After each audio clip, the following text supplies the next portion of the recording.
What's up, guys? We're back after a long period of time. Um, yeah, we're back with my car. For those of you who don't know, um, I was in an accident not like almost a year ago. So we're back here today with the car to, start working on it. I've been putting some time off trying to get some stuff together, and I finally got some more parts. So yeah, let's just get to it. Alright, so here she is, sitting on jack stands. Yeah, so the goal with the car is to try to get as much done as possible, like we all like to say. And yeah, I want to try to get as far as I can to possibly drive this car home tonight to my house. But we'll see how far I get. Yeah, I want to drop the subframe because I'm pretty sure something's messed up on it. Not only that, but I have to get the new steering rack in because my steering rack split. Yeah. Yeah, so like right here, the upper control arms, kind of hard to see. I had my buddy come and kind of walled them up. Doesn't look the prettiest, but you know what? Who cares? Shout out to him. Pandemic Fab, shout out. Yeah, got my upper control arm in already, right here. So it holds. Honestly, it's better than stock. But yeah, let's just start wrenching and see how far we get. Okay, I started wrenching, and when you start wrenching, you don't really have time to record. But I'll just show you what I did so far. As you can see right here, I have to use this engine hoist, quote unquote. It's not an actual hoist, but it's just a stand to pretty much hold the engine up, because once you drop the subframe, the engine's going to come along with it if you don't prop it up. So with that being said, you have to prop the engine up. I have it hooked up to manifolds. I think that's good enough. I mean, there's no other mounting points really. So yeah, I also got the good side of suspension, unbolted, brake lines undone, ABS sensor, coilover. That coilover is coming out anyways because I have two OEM shocks that are going in, just for the fronts. I'm still running coilovers in the rear, just so they're the same. I didn't want to run like one OEM, one coilover. It'll be all weird. So got two front shocks. This side is completely gone, so I don't have to worry about anything here. I have to disconnect the wires going to the electric power steering, and there's a U-joint. Well, I wouldn't say it's a U-joint, but there's a joint connecting from the steering column down to the actual steering rack. I have to kind of shift up out of the steering rack. But yeah, once I get all that done, then I can start working on lowering the subframe. I already started lowering the subframe because I can only go so far with the actual joint on the steering column before, I run out of room up top.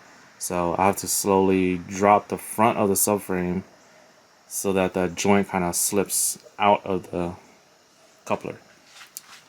So yeah, just a little update. Yeah, I'm just gonna keep chugging along here and update you guys whenever I get to it. Alright. Okay, it took me a little while, but I got the subframe out. Was getting caught up on the freaking steering column joint. But here we are. Probably can't see it. Here we go. Got it out. I don't got much room here. If I was in my garage, I'd have a lot more room. But this is still, you know, at my parents' house, so car's still here for a little bit. My goal here is pretty much to get the subframe back in with the steering rack and the new suspension, new, quote unquote new, all on, then put everything back in, then get it to the point where it's able to drive out of this garage. Once it gets out of this garage, I'm able to drive it back to my place and continue to work on it. So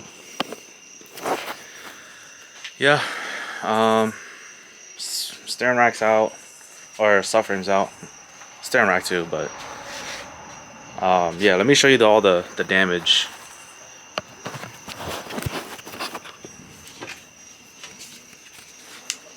Alright, so the damage, when I hit the tree and it took the suspension out, it completely broke the inner and outer tie rod right out of its socket.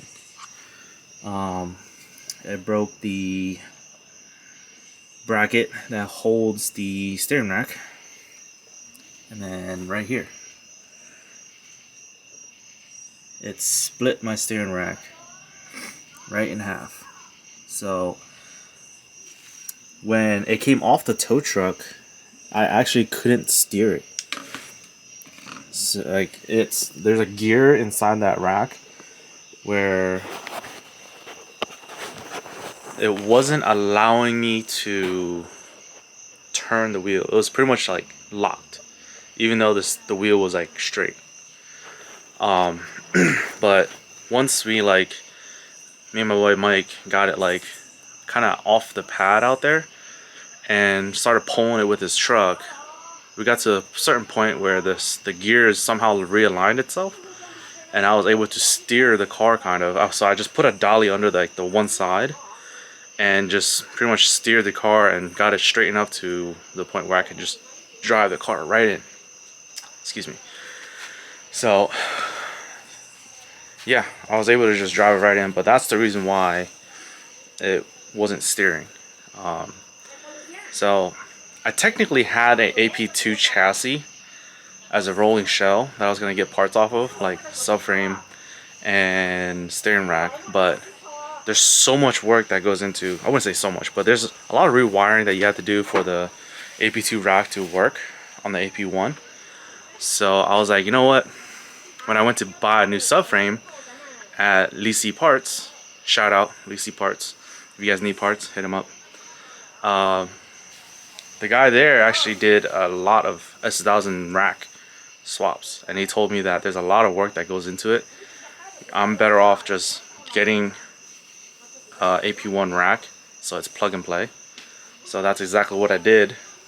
Great sales guy, because he got me to buy more parts, but great because he has the knowledge.